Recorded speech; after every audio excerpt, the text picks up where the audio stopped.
23 and following.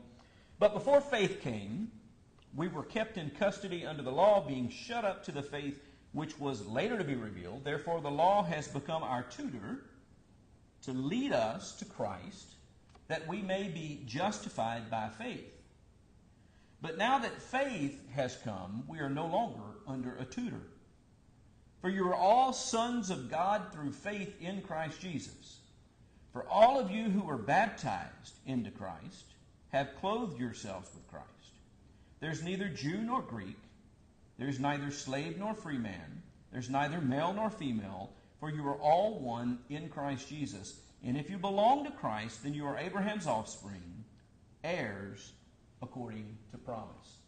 And so he continues and he completes the discussion in answering the question that started back in verse 19. Why the law then?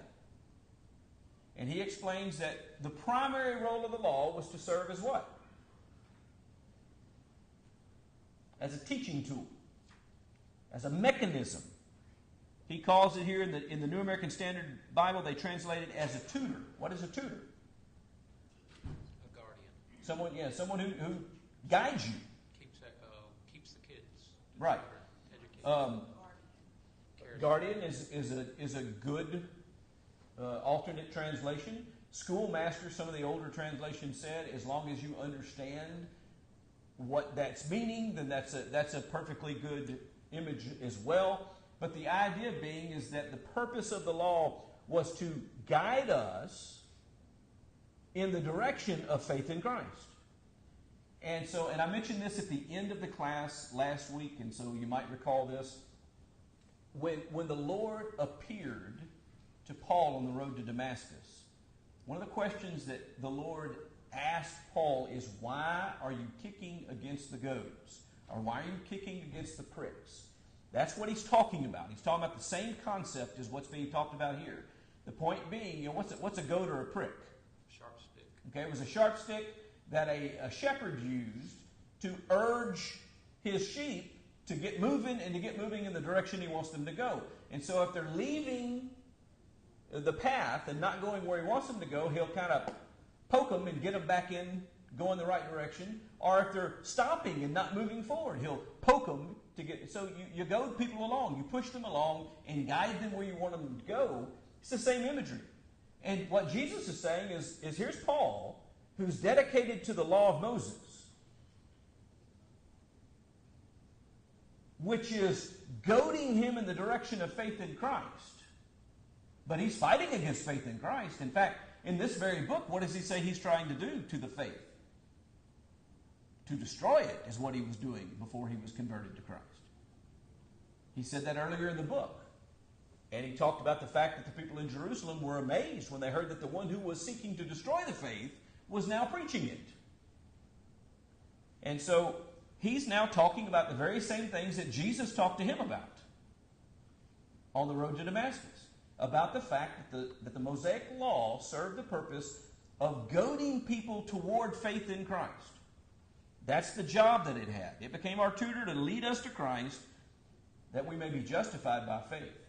Are we going to be justified in any other way than by acting in good faith under the covenant or the promise, maybe we'll talk about because that's the language used in this context, under the promise that God made regarding the Christ? Is there going to be any other way for us to be justified apart from the Christ and apart from our good faith response to that promise? And the answer is no, absolutely none. We're not going to live a good enough life that we're going to be delivered. We're not going to work and earn justification. We're going to receive justification by good faith, keeping of the terms of the promise that God gave through Abraham, of the faith that was delivered. You're all sons of God through faith in Christ Jesus. Verse 26 is extremely important. Is there any way to be in good faith standing based upon the promise made to Abraham apart from being in Christ? And the answer is no. You're sons of God through faith, but where is that to be found? In Christ Jesus.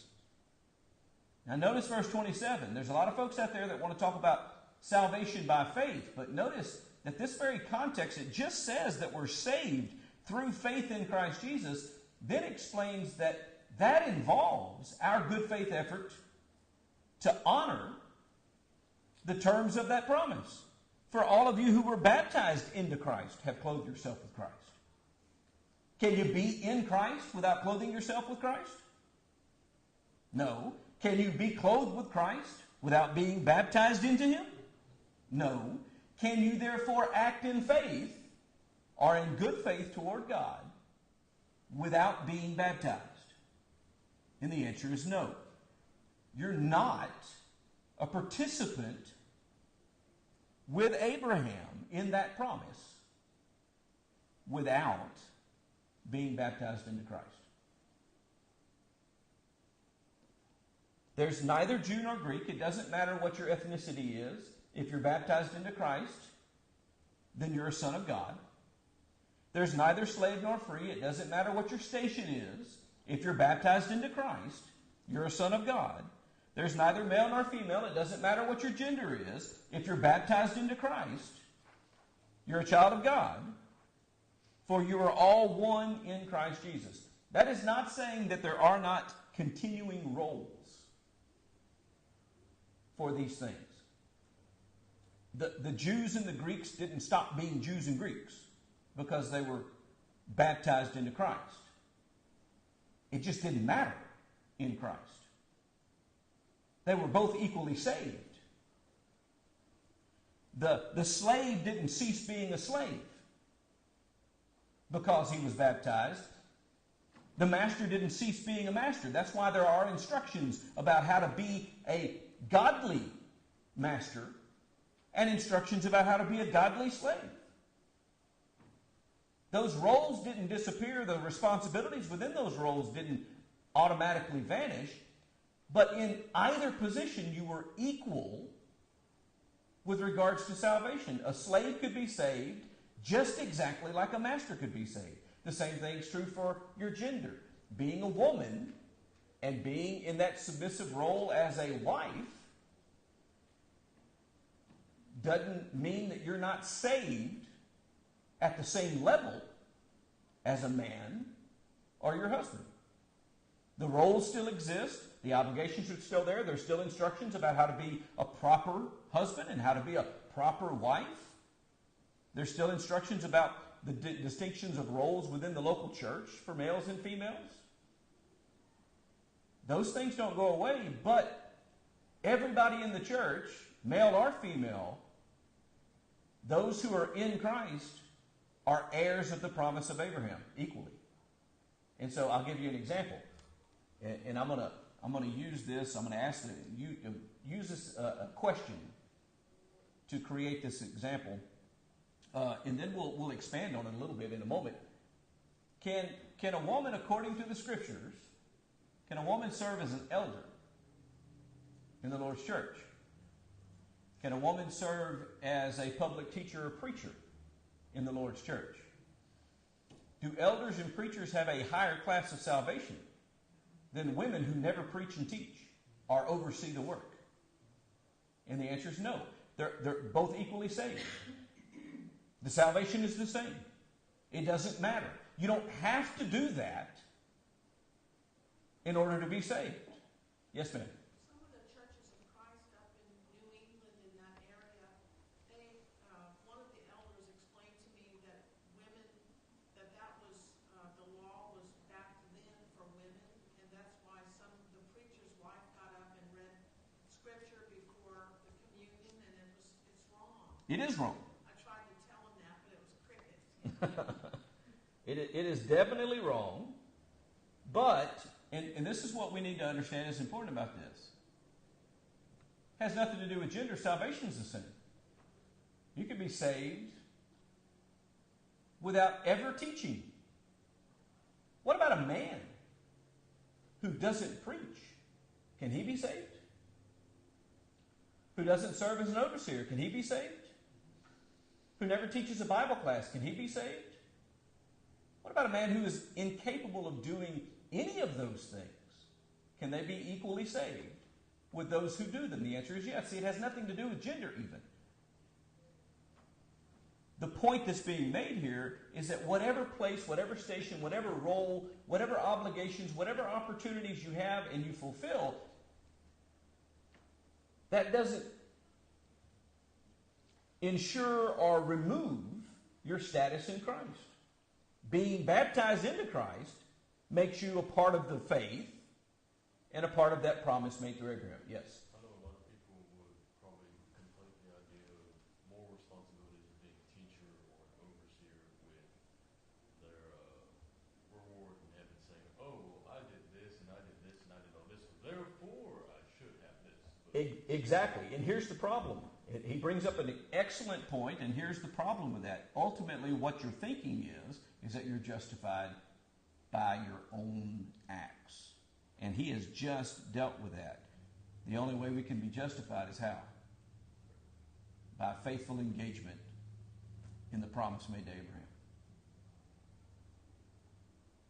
And so, I don't earn anything. My commendation, we talked about this Sunday in one of the sermons. The commendation that we receive is by the exercise of what? Of our faith. When we talked about Hebrews 11 Sunday night.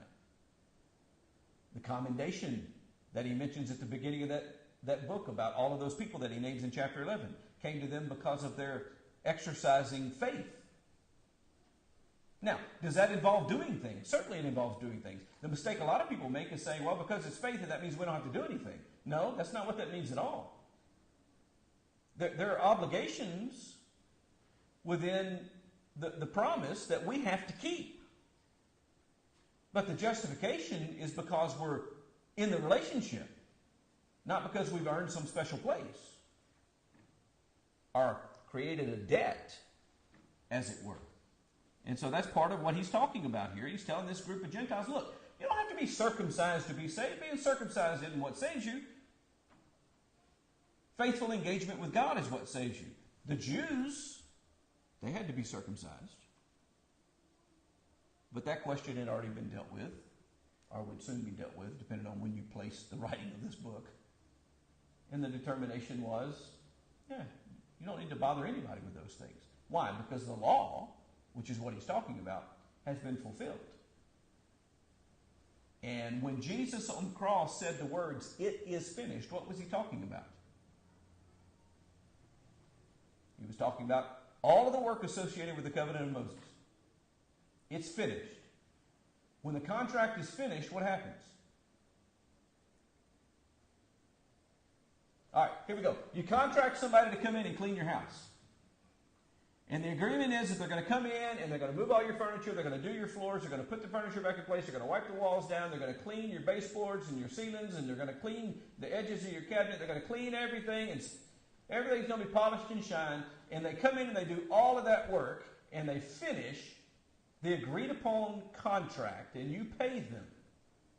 Do they come back tomorrow and work in your house again? No, it's over. Next week? It's fulfilled. When it gets dirty, do you get to call them up and say, hey, my house is dirty again, it's not clean anymore, come back and fulfill your contract? And the answer is no, we know that that's not right. When the contract is completed, it's done. That's what happened to the law of Moses. When it finished, it was finished. He fulfilled the old covenant. Which is why Jesus said, I didn't come to destroy the law, but to fulfill it. When he said it's finished, that's what he was talking about. Everything that the law was designed to do had been done. Now it's time for something else, because that's been completed. Which is why I think it's Colossians 2 talks about it having been nailed to the cross. That certificate of debt that arises from the law of Moses, because the law of Moses keeps us in custody to sin. That certificate of debt was nailed to the cross. When Jesus died, all of those things were finished. That's out of the way. And now, freedom, liberty, forgiveness is realized in Christ. And so he's talking about that, trying to get them to see that they should have I'll say it this way, that there's no reason for them to believe the things that they're being told by these Judaizing teachers, that they have something better already. There was a episode of the Andy Griffith Show one time where there was some kind of an unfair trade that was done to prove the point that you need to be careful and not take something of lesser value for something that you have of greater value. I think it was to Opie that was supposed to learn the lesson, but it may have been Barney because both of those characters got taught from time to time these kinds of things. That's what Paul's doing here. He's trying to get them to see, hey, what you have is so much better than what you're falling into, what you're taking. The message that you're buying now is not as good as the one that you've already received. And it was never intended for those purposes. So he says, you belong to Christ, you're Abraham's offspring. That is simply saying, if you're the offspring of Abraham, what are you? Who inherits from the Father? His children. If you're the offspring of Abraham, then you're heirs. And that's what he goes on to say, you're Abraham's offspring, heirs according to promise. You get the same thing that he was promised. Now I say, as long as the heir is a child, he does not differ at all from the slave, although he is the owner of everything, but he is under guardians and managers until the date set by the father. Now this is introducing another section. It's actually a section that I personally really, really like. There's two aspects of this that are important. He's leading toward what he's going to deal with starting in verse 21 in the allegory of the son of Abraham. You remember the whole story with Abraham, right? How many sons did Abraham have?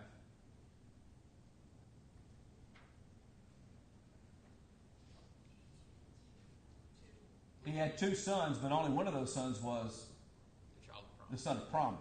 Only one of those sons was his heir. The other son was born of a slave woman. He's going to use that. Interestingly enough, the actual physical children of Israel were in fact the descendants of whom? Abraham and Sarah.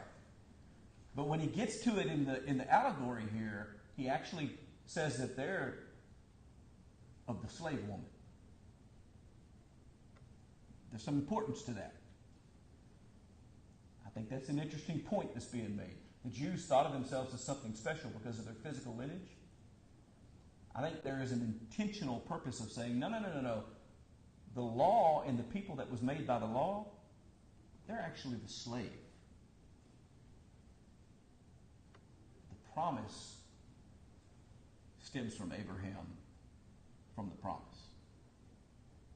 And he's going to use that whole allegory in the latter part of this. So he's setting up the groundwork for that at the beginning of this chapter. I say as long as the heir is a child. When you have an heir, okay, I'm 8 years old, my billionaire father dies, I am the inheritor. Do I take over the company and get all the money today? And the answer is no. It's managed by other people until what point in time? You're of the age of majority. Until I'm mature. Whatever the law dictates that is. Or sometimes whatever the will dictates that is. Sometimes they'll actually specify in a will. He takes over and gets to inherit this from the trust when he's 25 or when he's 30. And that is, if there's no specified time like that, generally in most places in our society, 18 is the age of majority. That's the age when you become an independent individual. And so when the heir is a child, he doesn't differ at all from the slave. And I think he is talking about those that were under the law of Moses and those that were not under the law of Moses. There's really not a difference. Except for what? One of them was an heir and one of them wasn't yet. One of them was a slave. He's under guardians and managers until the date set by the Father. So also we, while we were children, were held in bondage under the elemental things of the world. But when the fullness of time came, God sent forth His Son, born of a woman, born under the law, in order that He might redeem those who were under the law, that we might receive the adoption as sons. Understand that his point here is simply this. Those people who were under the law of Moses were still waiting for Christ to come in order to be adopted as sons. That's what he said in verse 5. In order that He, that is Christ, might redeem those who were under the law, that we might receive adoption as sons. Even they had to be adopted through faith in Christ. Because you are sons, God has sent forth the Spirit of His Son into our hearts, crying, Abba, Father. Therefore, you are no longer a slave, but a son. And if a son, then an heir through God. So this is kind of a diversion for a moment to make the point that of those who were Jews, had lived under the law, and were being led back into aspects of the law. Look, you've been adopted as a son now. Don't go back to being a slave. However, verse 8, at that time, is that the first bell or the second bell? All right. However, at that time, when you did not know God, you were slaves to those which by nature are no gods. But now that you have come to know God, or rather to be known by God, how is it that you turn back again to the weak and worthless elemental things to which you desire to be enslaved all over again? Okay, you finally got a real relationship as a son to God. Why are you going back into those elementary things?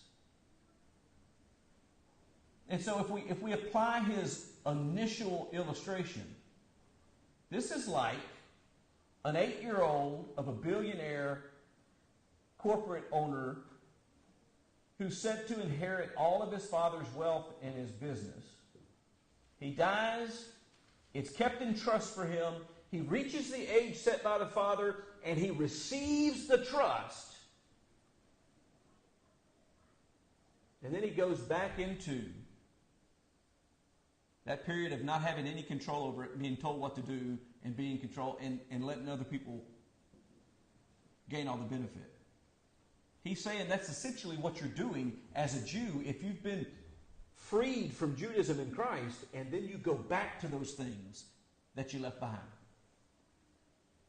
So this is a section where he is starting to talk to the Jews among them who had left Judaism for Christ, but now were reverting back to Judaism. And he's saying, it's like you're making yourself a child all over again.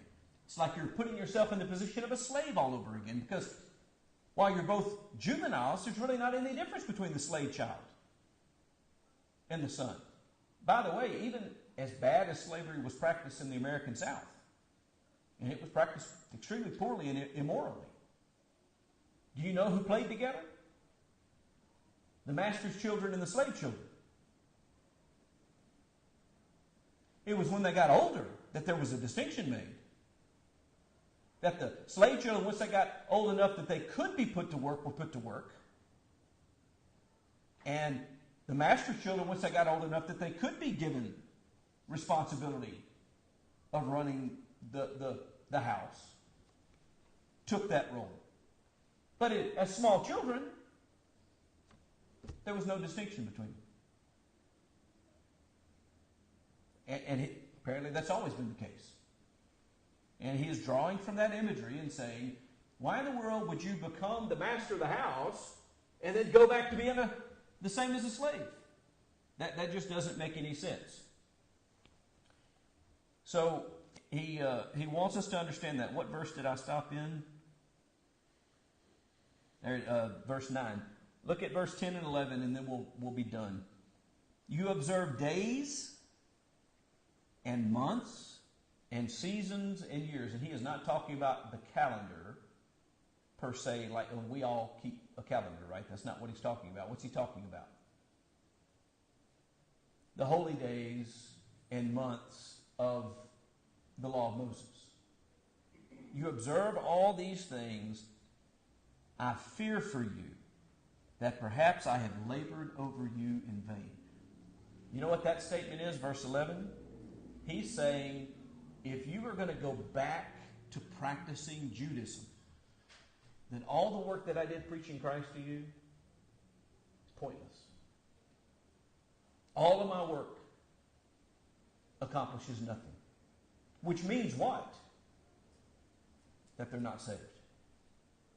When you revert back to the old manner, to the manner that was never designed to free you, but was always designed to keep you in custody.